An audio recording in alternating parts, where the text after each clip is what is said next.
A Kimberly man known for being the face of high school baseball in the Fox Cities for over 3 decades passed away on Friday. 92-year-old James Nirschl, better known as Old Fox, died after battling congestive heart failure. But in the wake of his passing, friends and family say he lived life with no regrets. And that's the message they'll always hold on to. NBC 26's Eric Kress joins us live at 5 with a look at his life. If you're over 35 and you played baseball or football for Kimberly High School, you know Coach Nirschl. Today I got to meet a lifelong friend of his and his son to hear how he helped coach them through life. Most will live their life without having a baseball field named after them and without countless trophies with athletic achievements engraved. But Coach Nirschl isn't your average man. There are just so many people that he impacted in his years down here. After serving in World War II, he went to the University of Wisconsin-La Crosse. There he was a standout in both baseball and football. He brought those talents to Kimberly High School in 1950 as a coach in a small town. He worked with the smaller teams, and they were able to stick right with the Appletons and Ninas and football and baseball and everything, which I think he was quite proud of. Didn't matter who they played, they were competitive with them. He would coach here for over 3 decades. 30-some years as baseball coach.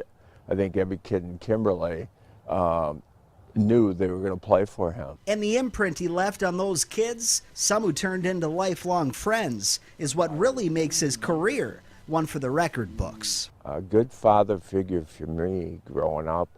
When he came into the community, it was right after when my dad passed away, and he really related to the kids, and that was one of his specialties at Kimberly, and that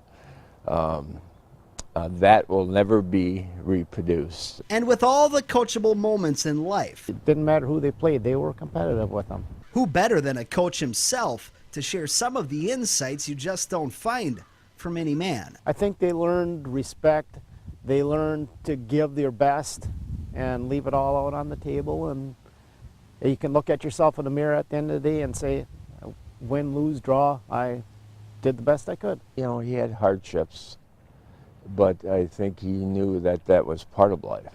And he said, you know, Lee, I wouldn't change anything with my life.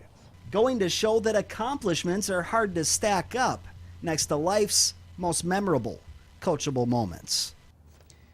Funeral arrangements have not been set yet for Coach Nirschl, but you can bet when the service is held, it will be a gathering of several generations of former athletes from Kimberly.